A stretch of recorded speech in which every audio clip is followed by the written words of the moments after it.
Today we're looking at Pickett's charge.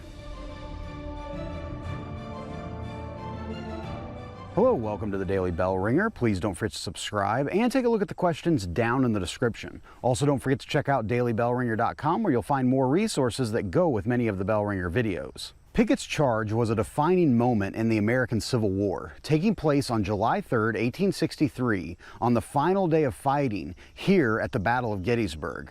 This ill-fated assault by the Confederate Army was named after Major General George Pickett, one of the division commanders.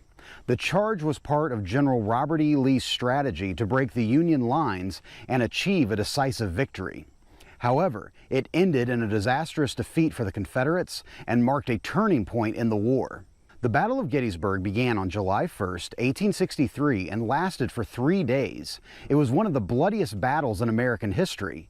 By the third day, both the Union and Confederate armies had suffered a total of 51,000 casualties. On the previous day, July 2nd, the Confederates had desperately attempted to take the Union flanks, but were unable to gain any ground.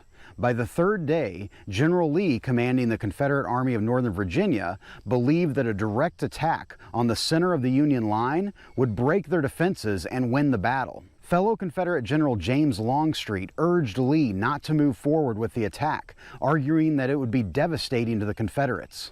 Despite objections, Lee moved forward with his plan of sending approximately 12,500 Confederate soldiers in a massive frontal assault against the Union center on Cemetery Ridge behind me.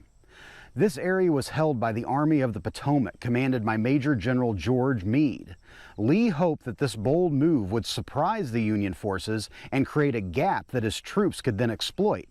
However, on the previous night, Meade had correctly anticipated Lee's strategy and had approximately 7,000 to 8,000 men ready and prepared for the attack.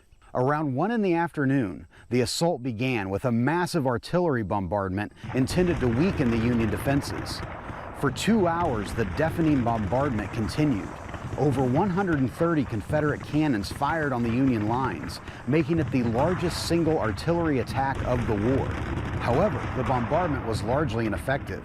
Many of the shells overshot their targets or fell short, causing limited damage to the entrenched Union soldiers on Cemetery Ridge. Following the bombardment, at about 3 p.m., Pickett's charge commenced. 3 Confederate divisions led by Generals George Pickett, James Pettigrew, and Isaac Trimble marched across this 3/4 of a mile open field towards Cemetery Ridge.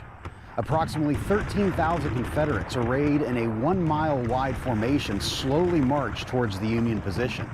These Confederate infantrymen were completely in the open, exposed to intense artillery and rifle fire from the Union line. As the Confederates advanced, Union artillery and musket fire inflicted heavy casualties.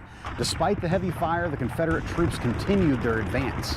When the Confederates reached the Emmitsburg Road, about halfway to their objective, they faced a second line of intense Union fire. Many soldiers fell and the Confederate lines began to break. Despite this, some of the Confederate soldiers managed to reach the stone wall at the base of Cemetery Ridge, where fierce hand-to-hand combat ensued. One of the most notable moments of the charge was when a small group of Confederates, led by General Lewis Armistead, breached the Union line. Armistead and his men temporarily captured a section of the wall, but they were soon overwhelmed by the Union reinforcements. Armistead himself was mortally wounded. In less than an hour, the charge was repulsed, and the Confederates were forced to retreat. The Confederate soldiers who reached the Union lines were either killed, wounded, or captured.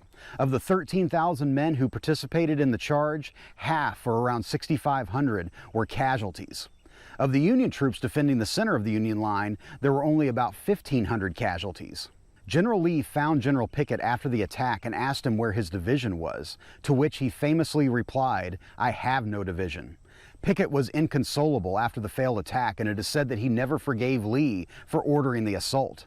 Lee took full responsibility for the failure and even offered his resignation as commander of the Army of Northern Virginia, but his resignation was refused by Jefferson Davis, the president of the Confederacy. The failure of Pickett's charge had significant consequences for the Confederate Army. It marked the end of the Battle of Gettysburg, which resulted in a Union victory.